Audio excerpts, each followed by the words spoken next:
Clip number 317۔ اس clip میں آپ سورہ انعام کی آیت نمبر 129 سے 131 تک کی تلاوت، ترجمہ اور تفسیر قرآن صراط الجنان سماعت فرمائیں گے۔ بسم اللہ الرحمن الرحیم۔ ترجمہ، اللہ کے نام سے شروع جو نہایت مہربان رحمت والا ہے۔ وَكَذَلِكَ نُوَلِّي بَعْضَ الظَّالِمِينَ بَعْضًا بِمَا كَانُوا يَكْسِبُونَ۔ ترجمہ، اور یوں ہی ہم ظالموں میں ایک کو دوسرے پر ان کے اعمال کے سبب مسلط کر دیتے ہیں۔ وَكَذَلِكَ نُوَلِّي بَعْضَ الظَّالِمِينَ بَعْضًا، اور یوں ہی ہم ظالموں میں ایک کو دوسرے پر مسلط کرتے ہیں۔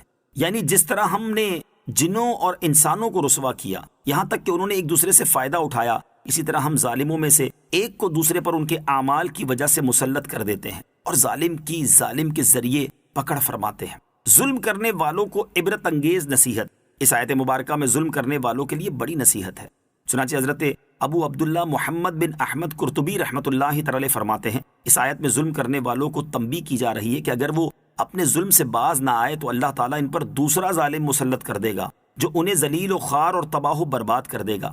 اس آیت میں ہر قسم کے ظالم داخل ہیں، وہ شخص جو گناہ کر کے اپنی جان پر ظلم کرتا ہے، جو حاکم یا افسر اپنی رعایا اور ماتحت لوگوں پر ظلم کرتا ہے، جو تاجر جعلی اشیاء اور ملاوٹ والی چیزیں فروخت کر کے خریداروں پر ظلم کرتا ہے، اسی طرح جو چور اور ڈاکو مسافروں اور شہریوں سے لوٹ مار کر کے ان پر ظلم کرتے ہیں، یہ سب ظالم کی صف میں شامل ہیں۔ ان تمام پر اللہ تعالیٰ کوئی ان سے بڑا ظالم مسلط کر دیتا ہے۔ یا معشر الجن والانس الم یأتکم رسل منکم یقصون علیکم آیاتی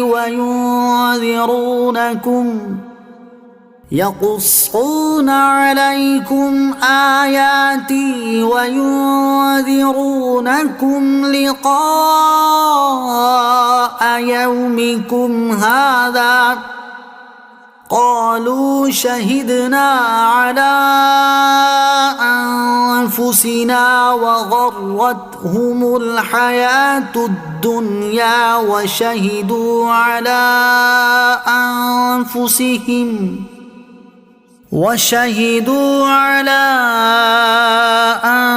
أنفسهم أنهم كانوا كافرين۔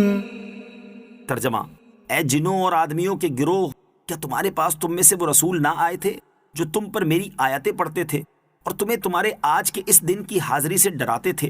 وہ کہیں گے ہم اپنی جانوں کے خلاف گواہی دیتے ہیں اور انہیں دنیا کی زندگی نے دھوکے میں ڈال دیا، اور خود اپنی جانوں کے خلاف گواہی دیں گے کہ وہ کافر تھے۔ یا معشر الجن والانس، اے جنوں اور آدمیوں کے گروہ۔ اس آیت مبارکہ میں جنات اور انسان دونوں سے خطاب ہوا کہ اے جنوں اور آدمیوں کے گروہ، کیا تمہارے پاس تمہیں میں سے وہ رسول نہ آئے تھے جو تمہیں میری آیتیں پڑھ پڑھ کر سناتے تھے اور تمہیں اس دن یعنی روز قیامت کی حاضری اور عذاب الہی سے ڈراتے تھے؟ کافر جن اور انسان اقرار کریں گے کہ رسول ان کے پاس تشریف لائے اور انہوں نے زبانی پیام پہنچایا اور اس دن کے پیش آنے والے حالات کا خوف دلایا، لیکن کافروں نے ان کی تکذیب کی اور ان پر ایمان نہ لائے۔ انہیں دراصل دنیا کی زندگی نے دھوکے میں ڈال دیا۔ کفار کا یہ اقرار اس وقت ہوگا جبکہ ان کے اعضاء و جوارح ان کے شرک و کفر کی گواہی دیں گے۔ رسولوں علیہ الصلوۃ والسلام سے متعلق اہم مسئلہ، رسول صرف انسانوں میں سے ہوتے ہیں، جنات سے نہیں، چونکہ یہاں جن و انس دونوں سے خطاب ہے، اس لیے تغلیباً یعنی جنوں کو انسانوں کے ماتحت شمار کرتے ہوئے منکم فرمایا گیا۔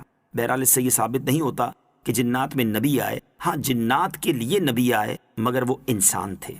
وَشَهِدُوا عَلَىٰ أَنفُسِهِمْ، اور وہ خود اپنی جانوں کے خلاف گواہی دیں گے۔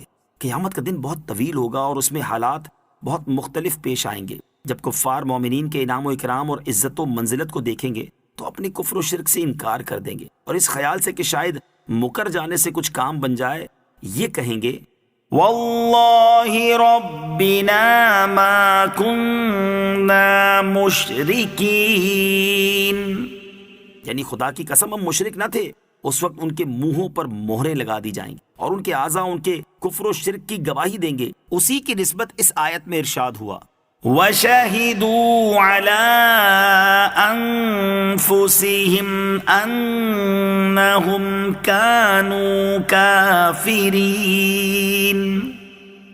ذلك أن لم يكن ربك مهلك القرى بظلم وأهلها غافلون. ترجمہ، یہ اس لیے ہے کہ تیرا رب بستیوں کو ظلم سے تباہ نہیں کرتا جبکہ ان کے لوگ بے خبر